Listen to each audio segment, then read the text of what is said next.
3. There we go. Back on. And then what you want to do is plus 10. That's good. Minus 10. Minus 10. Yeah, just doing the right thing. Yep. Yeah.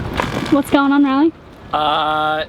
David has just dropped over the exact autopilot that we needed. He had a spare ST602 Raymarine sitting in his back cabinet, so he's been nice enough to just drop one over for us, which is just lovely.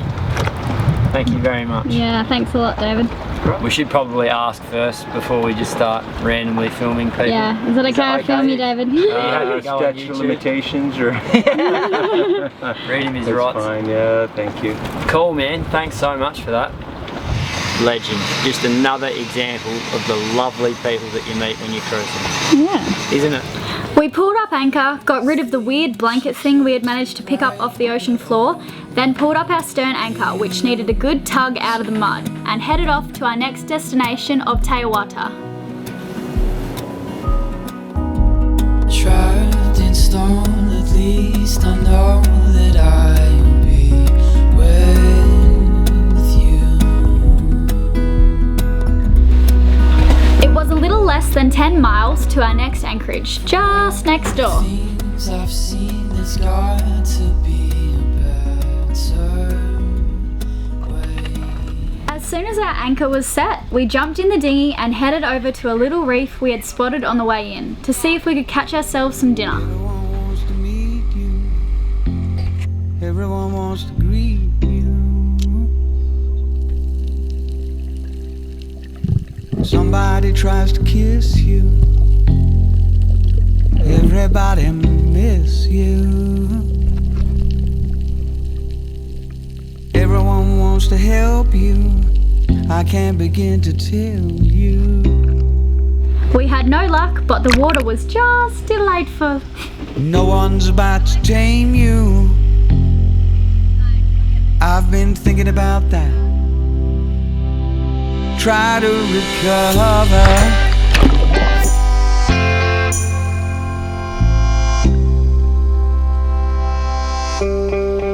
Try to recover.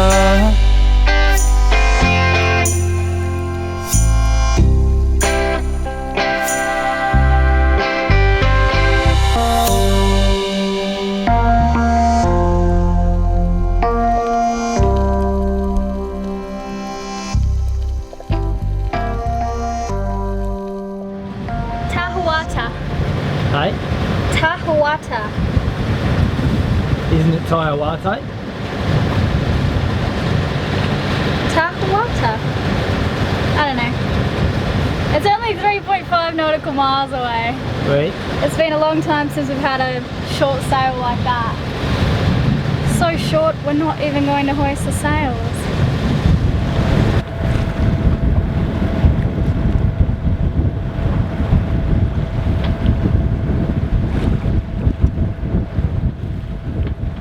It's a hidden little anchorage, we couldn't even see it, so we were a bit worried as to where we were. We were like, where is this anchorage? But we found it, and yeah, it looks pretty nice. We're going to catch up with our friends Nicole and Ryan. It's really cool, we've only been here 3 weeks and we've already met a heap of new friends, and yeah, feels like home. A family. A family! Hello! This is amazing! Yeah? What's your full name? Well, just first and last name will be fine. Ryan Levinson. Ryan Levinson. Where did I bump into you, mate? Where did we first meet? At Tahuata, Hivaoa in the Marquesas Islands. That's right. Now, there's a very interesting and inspiring story about yourself. So, well, first of all, license to brag, because you've done a whole lot of stuff, man. So, like, what are some of the things that you've done? Just complete license to brag. The best thing I've ever done? No, like all of your sort of accomplishments in a nutshell. Well, I married Nicole. Ah, winning. You betcha. There's a big tick there. I've just been involved in a lot of ocean sports. So I started off with surfing and diving and scuba instructor and things like that. Yep. And then got into kiteboarding when I was teaching sailing for San Diego State, and kiteboarding opened up all kinds of opportunities, and we did some amazing traveling, and it was really fun being in it the early days of that sport and being able to kind of be there while the equipment was getting developed and the sport just took off. And Yeah. you know, had a kiteboarding school that kind of got to ride that wave a little bit, and then sold that Cool. and got into cycling Yep. and did pretty well. The best I ever did in cycling was 4th in the nation against able-bodied cyclists, Yeah. and that was on the velodrome, Yeah. the track. It may sound hard to believe, but one of these sprint cyclists has muscular dystrophy. Wanted to go to the Paralympics, but they don't recognize muscular dystrophy for cycling, so they cut me off the team after I qualified. And so I said, okay, well, screw that. And triathlon did have a category for people with muscular dystrophy. I can't do a push-up, I can't do a sit-up, I can't do a pull-up. But he can race triathlons. He prefers the Xterra, a 1-mile rough water swim, 24-mile off-road bike, capped off with a 7-mile run. Running is getting a lot harder now because I'm losing the muscles that help support the rotation of my pelvis. Yeah. I have FSH muscular dystrophy. There's a bunch of different kinds. Yeah. The kind I have is usually hits people when they're in their mid-teens to late teens. Yeah. So they call it an adult onset. Is that what happened to you? Mm-hmm. Yeah. I first started noticing symptoms. I was racing bikes as a kid, and I was pretty good. I was on a pro development team. My whole purpose was to become a pro cyclist. That's what I wanted to do. Right. Okay. But I started losing muscle, and I started, you know, not doing as well in the races that really mattered. Mm-hmm. And we didn't know why. We just thought I just didn't have it. So I left cycling, you know, kind of unfulfilled. Yeah. You know. Mm-hmm. Later, once I was diagnosed, it was almost like you know, like a relief in a way. Like, oh, Yeah, okay. I completely understand. And then I couldn't run anymore as I lost more muscle. Yeah. So I stopped doing triathlon. Yeah. And then I got into EMS. So I became an EMT, worked alongside San Diego Fire Yeah. for Rural Metro for a while. Yeah. And then that led into working on a jet ski, doing big wave rescue on a jet ski. All right. Then when I lost the strength, I always told my team, I said, when I'm not strong enough to pull an unconscious person over the ski, Yeah. then I would step aside. Yeah. You know? And I got to that point, so I left the team. And then I wasn't strong enough to do CPR anymore, so I left the ambulance. Yeah. And got back into sailing again, just on a whim. There was a national championship race in San Diego, and Yeah. I just called the yacht club and said, hey, if somebody needs crew, I'm available, just throw my hat in the ring. Yeah. In the last second, this team called me up for, it was a 3-man keelboat, Yeah. and it's a Paralympic class, and we just killed it and won the national championship. So then that guy flew me to Florida for a World Cup event, and we ended up 2nd overall, which then put us on the national team. Yeah. So I was on the national team for 2 or 3 months. Okay. They came and piss tested me at 6 a.m. and the whole like, Bet full on. oh yeah, it was it's contracts, and you agree to wear these clothes, and Oh, really? oh, yeah. Okay. It's Yeah. full Yeah. pro level. I mean, Yes. it was cool because they Yeah. they showed the same respect to the Paralympic athletes as the able-bodied. I mean, it was exactly the same Yeah. level of support and, Yeah. and the rest. Cool.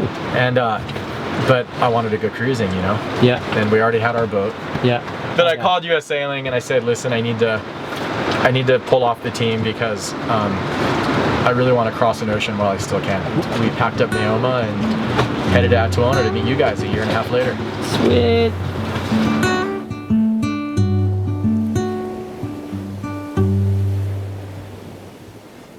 Inhale deeply and exhale completely, and oh, we are worthy.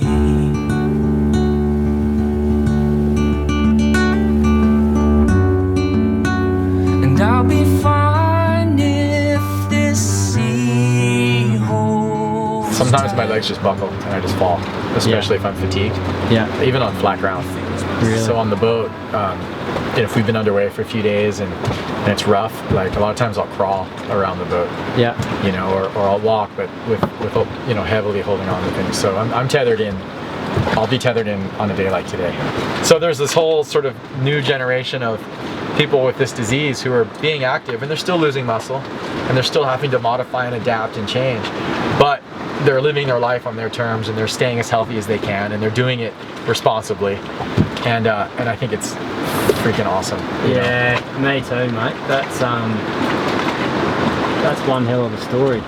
If I may, I think it's really similar to what you two are doing though, in a lot of ways, because a lot of people, especially like just out of uni and just getting started in their life, are so like worried that they're going to do the wrong thing. Like, oh, I need to get a job, right? I need to have a family. I need to make money, you know, and sort of everybody gets caught up into this world, and they don't ever, you know, some of them have dreams and they don't try them. They don't go for them. Yeah. You know, they hold back. They're afraid of making a mistake. They're afraid of, like, if they follow what they really want to do, that somehow they're missing something because it's what they see all their friends doing.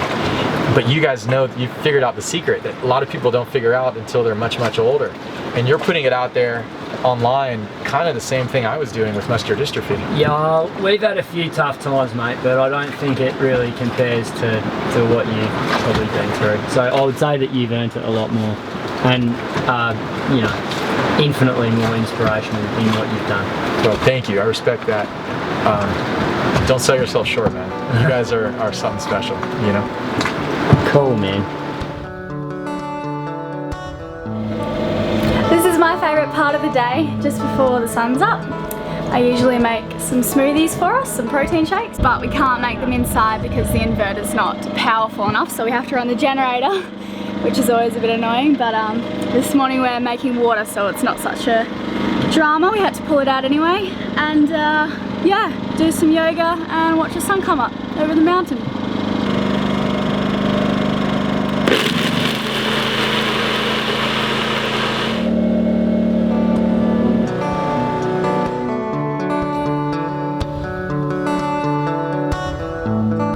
We headed into the tiny village with Brian and Nicole to check out what the locals were up to.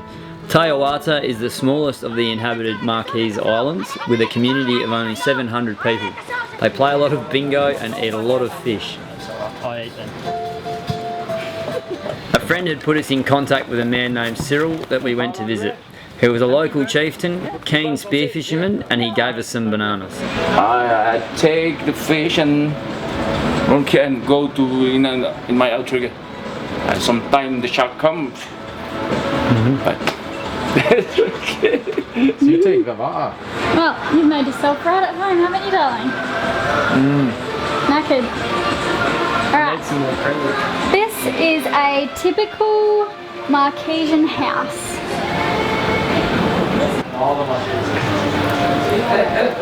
Table of carvings. Kitchen.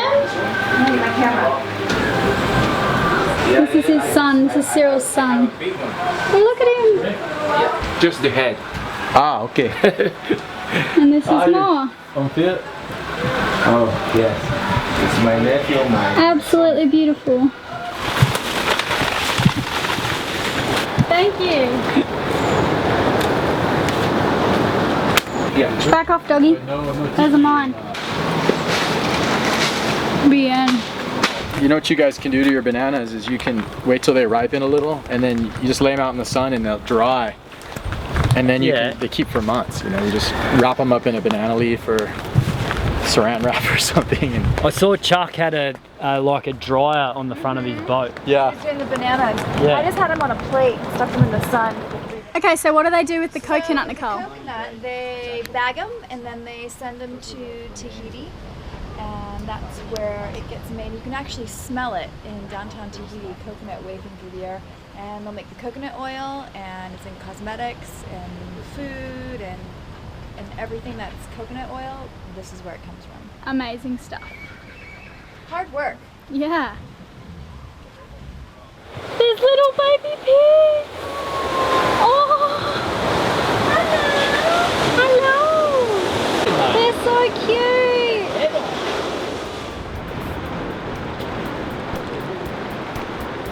See you soon, guys. See you soon. Thank you.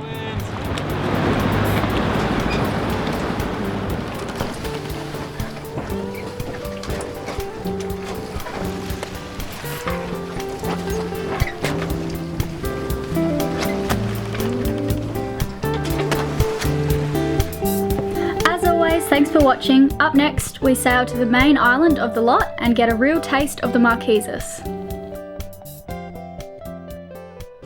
So I made this video for our friend Bob, whose real name is Jake Lorraine. He lives in upstate New York with his family, and he's been with us for about a year now and is a very important part of the Vagabonde team. Bob is such a successful businessman in his own right that he actually had some time to help us out completely for free back when we were first beginning. Helped us with the website. Just everything, merchandise, and all out of the kindness of his own heart. Yeah. So his business is High Response Marketing, and we'll put a link in the description below. So if anyone would like some guidance as a internet marketer, he's going to be your man. He's an absolute wizard. He's a level 7 mage. Yes.